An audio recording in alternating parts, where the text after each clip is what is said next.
fazer para assistir melhor os colaboradores, os funcionários, né? Sabendo que a mulher tem uma capacidade criativa, intuitiva, harmônica gigantesca, né? Ela tem também uma ousadia, a gente tem isso com a gente, né? Quando, não dá mais, não, vamos fazer dar aqui, vamos, né, colocar coração, cabeça, tudo.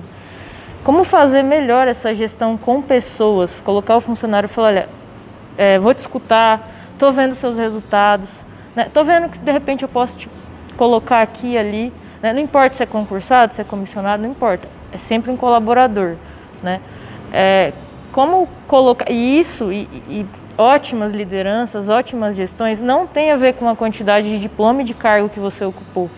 Tem a ver com a pessoa mesmo, né? A pessoa Adriana com seus colaboradores, a pessoa Bárbara, né?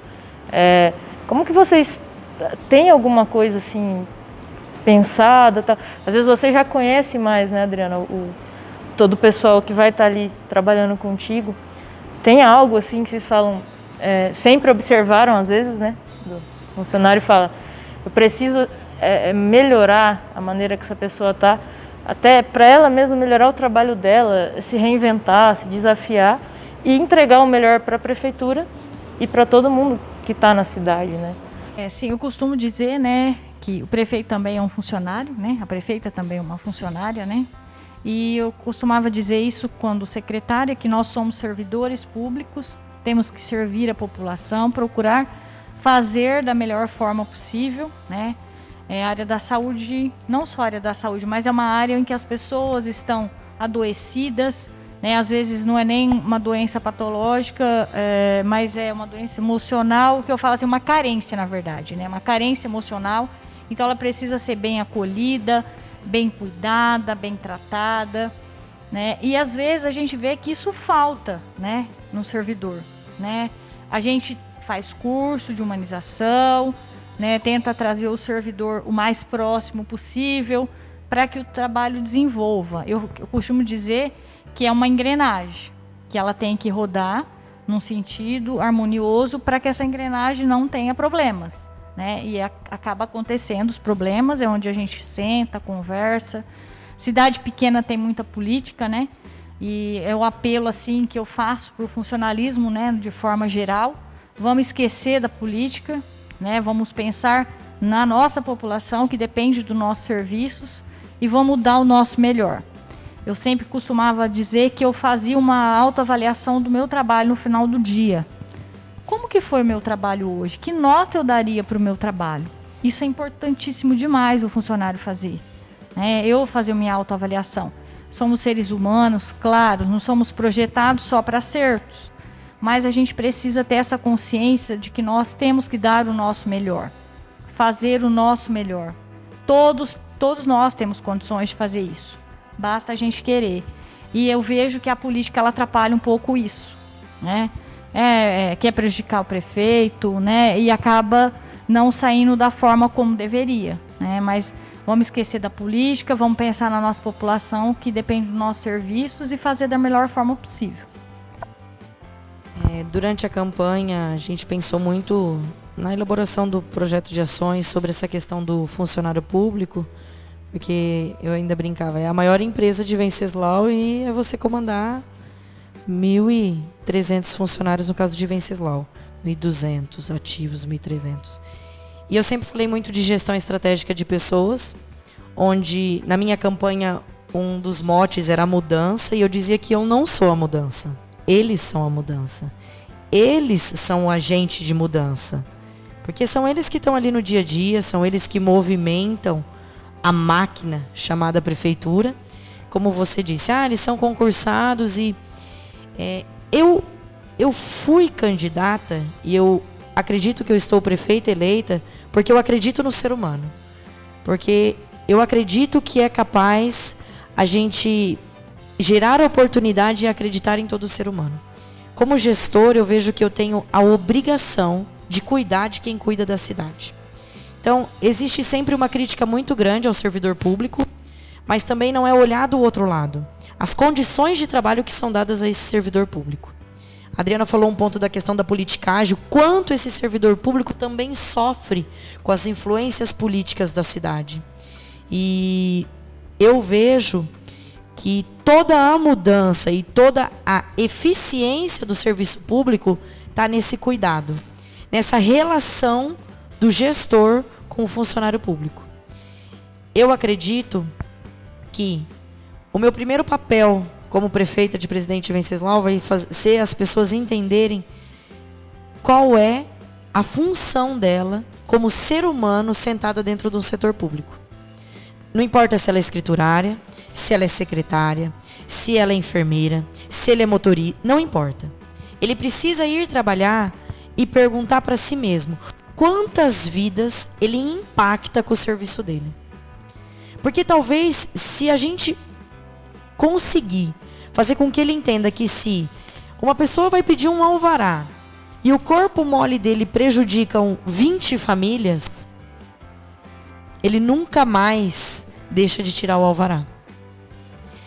Se aquele enfermeiro souber que um sorriso que ele deu ali na recepção, aquele paciente suicida deixou de se suicidar, não é uma questão salarial, não é uma questão de ser funcionário público, não é uma questão se ele vai ou não vai ser demitido, é uma questão do ser humano. Então eu acredito que a gente precisa fazer com que, não importa que é funcionário público, é aquilo como eu disse lá do empoderamento, eu não separo como funcionário público ou não. Eu acho que o ser humano tem que entender o propósito de vida dele aqui nessa terra.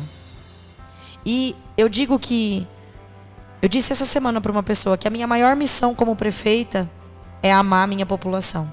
E é fazer com que ela se sinta amada. E eu acredito que se eu amar o meu servidor público, se eu não tratar ele como uma massa de manobra, servidor público não trabalha. Não, servidor público ele... Não. Se eu olhar no individual, você é diferente de você, eu sou diferente dela. E a gente valorizar esse indivíduo, com certeza ele vai encontrar o papel dele dentro da prefeitura.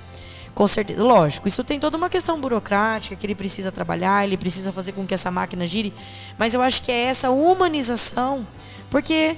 Pode mudar a Bárbara, pode mudar a Adriana. Se esses funcionários não entenderem que eles são a eficiência do serviço público, a gente não vai conseguir nada. Pode vir um convênio esfera municipal, federal, estadual, enfim. Se não tiver seres humanos que usam a fundação, de que adianta a fundação de porta aberta? Não é? Então eu acredito que a prefeitura é a mesma coisa. E eu vejo que o setor público nos últimos anos ele se distanciou desse vínculo afetivo e de valorização. Ele simplesmente cumpre protocolos. Ele é concursado, ele tem que trabalhar, eu sou o chefe, e pronto. Não. A gente precisa inverter, virar essa chave. Você vinha fazendo, Adriana, 16 anos, né? Isso, 16 anos. 16 anos. Todo dia fazendo uma autoanálise, se eu fiz isso bem ou não, se eu ajudei alguém ou não, nem todo mundo faz. Tem gente que estaciona em qualquer área, né, em qualquer cargo, mas no setor público isso ficou, porque pararam de ser assistidos, né, pararam de olhar e falar, deixa eu... Não, aí chega, né, aquela hierarquia padrão, assim, horrível, eu assino, você executa e acabou. A gente fez muitos cursos, né, nessa questão, a gente ouviu muito funcionário, né, deu o suporte que eles precisavam.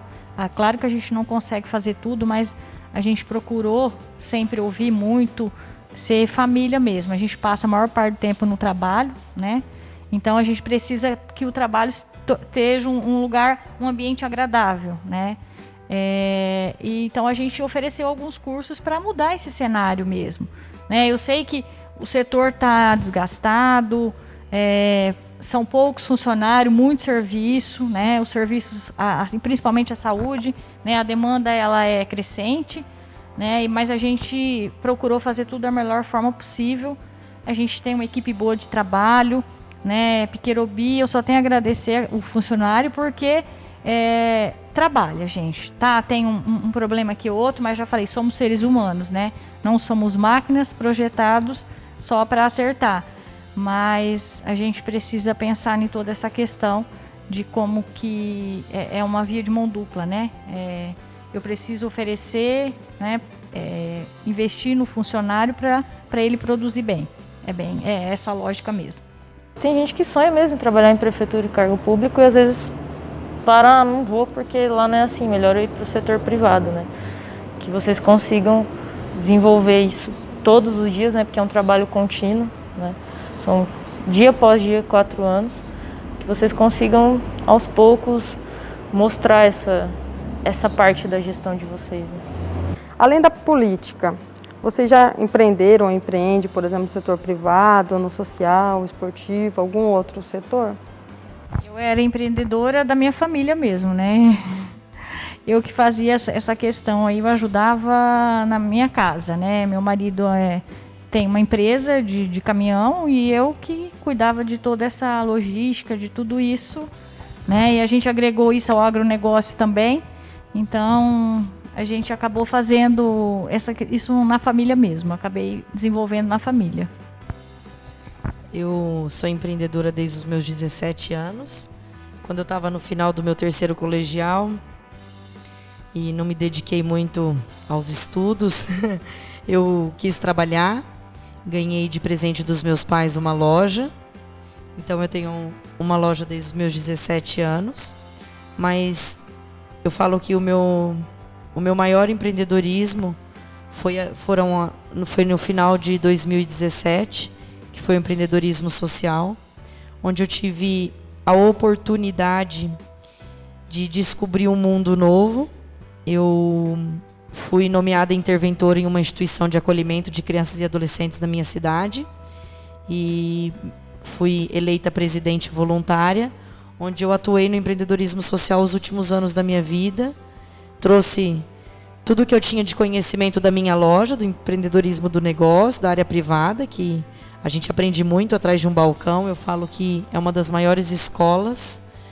Quando você lida com o público, a questão administrativa, contábil, tudo é uma questão de prática. E eu pude trazer para o setor social o que eu tinha vivido nesses anos e foi aonde eu descobri que é possível. Porque a gente sempre olha o empreendedorismo e fala, pô, no privado dá certo, mas parece que quando chega no setor público ele trava. Não. A gente conseguiu reescrever a história da instituição em Presidente Venceslau. E eu falo que foi ali que eu falei, Bárbara, dá para fazer mais por mais pessoas. E o meio é a política.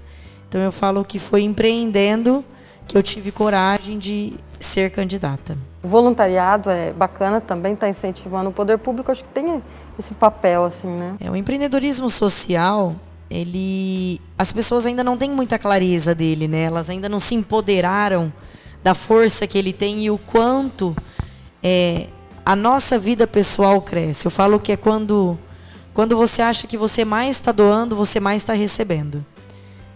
Esse trabalho foi voluntário que eu fiz, mas eu falo que tudo que eu aprendi ali, eu jamais seria candidata se eu não tivesse vivido essa experiência. Eu jamais teria conhecido realidades, quebrado padrões, porque a gente vem como uma caixinha, né? Cheia de padrões, cheias de preconceitos. Eu falo que é no empreendedorismo social que você se lança a fazer algo, e não só pelo retorno monetário, financeiro, mas algo para a sua cidade, para alguém.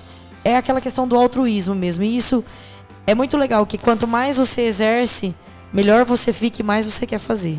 E mais pessoas você envolve. O lar foi a minha grande oportunidade, onde a minha dedicação, a minha força de sonhar muitas vezes com o que é impossível, tornou esse projeto de ser candidata a prefeita hoje ser uma realidade.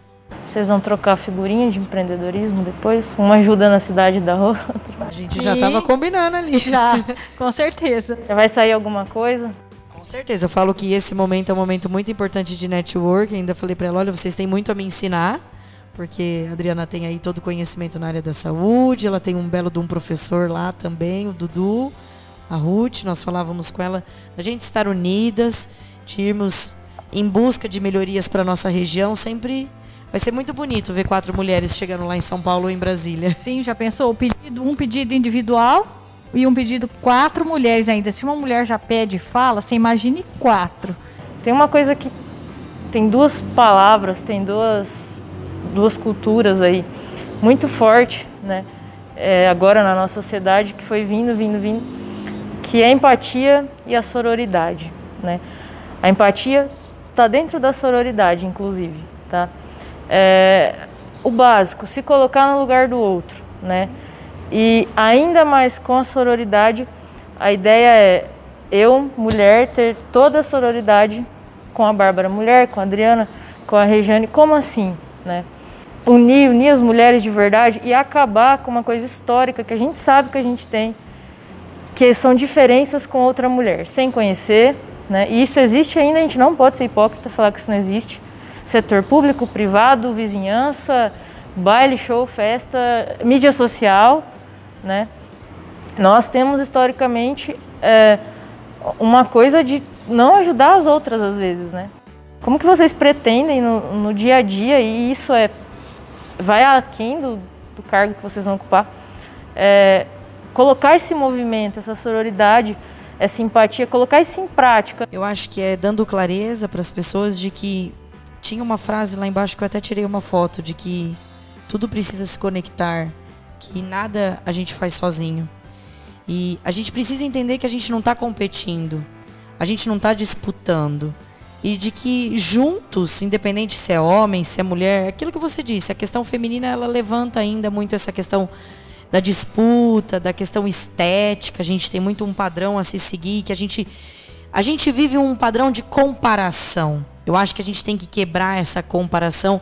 E eu acho que como líder, que é como eu me enxergo hoje, eu não me enxergo prefeito, eu me enxergo líder, eu tenho que mostrar a força que a mulher tem, independente dessa questão dela se sentir mais ou menos, mas de que eu e ela junto, independente da minha posição ou da dela, a gente é muito melhor do que eu sozinho ou ela sozinha.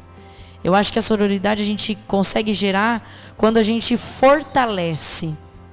Eu acho que a gente tem que buscar a conciliação e a empatia. Ninguém tem essa postura difícil com a outra à toa. Mas é porque às vezes ela tem um sentimento de inferioridade, às vezes é porque ela vive uma vulnerabilidade. Então, eu vejo que o meu papel como líder não é julgá-la ou distanciá-la porque ela pode me prejudicar, muito pelo contrário. É entender, é diagnosticar, entender o porquê ela sente isso e de uma maneira amorosa, humana, que nós, mulheres, desculpem os meninos, né, e os homens, nós temos diferente, é trazer essa pessoa. Porque todo mundo tem qualidades e tem defeitos. Você é melhor, você é muito melhor em algumas coisas do que eu. E eu sou melhor em outras do que você. E eu acredito que nessa diferença a gente se soma. A gente vê mesmo essa questão da rivalidade, como a Bárbara já disse, né, bem colocado, a gente precisa se pôr mesmo no lugar do outro, entender, né, ouvir, para poder a gente conseguir se colocar num patamar de igualdade aí, né? Eu não vou administrar para os 1.289 eleitores, né? Foi 1.289 contra 1.288. Vou administrar para todos. Então, essa questão de me colocar no lugar do outro, eles teve os motivos, né? Não sou eu que vou julgá-la. Sim, eu quero estar perto de todos, quero que eles me ajudem na administração, tá? É isso que eu quero, é paz, é fazer um bom trabalho. Para mim fazer um bom trabalho, eu preciso de todos eles ali junto comigo, né? Esse é o meu desejo. A política é paixão, né, pra gente, assim, as pessoas se apaixonam, fica um negócio forte no momento, né, e isso tem que ser só até a urna, né, depois tem que... É uma rivalidade grande, a gente vê, e depois, né, que passa, ainda a gente vê. Eu gostaria que, não a partir do dia 1º, já, as pessoas me olhassem diferente. Como eu vou olhar as pessoas que não votou pra mim diferente? Teve os motivos, como já foi dito, e respeito. Vivemos num país democrático, né? E eu respeito tudo isso, então eu queria que as pessoas me olhassem como uma líder que precisa deles para poder administrar e fazer uma boa administração. Tomara que as pessoas entendam também, não fiquem presas a um momento de paixão, sabe? Brasileira, paixão política, paixão futebol são coisas que mexem com a gente. É ruim porque a gente vê que vira uma guerra, né? Isso é muito ruim, isso faz mal para todo mundo, né? Isso não é legal, né? É a parte da política que me entristece, essa questão, né? A gente não é inimigo de ninguém, né? As pessoas às vezes olham a gente porque é adversário. Gente, eu não sou inimiga de ninguém, a gente está ali para trabalhar por vocês. Né? É buscar, é fazer o melhor para Piquerobi. Eu quero fazer o meu melhor. É isso que eu quero que a população entenda. Eu vou dar o meu melhor e vou fazer o meu melhor. E espero contar com o apoio de todos.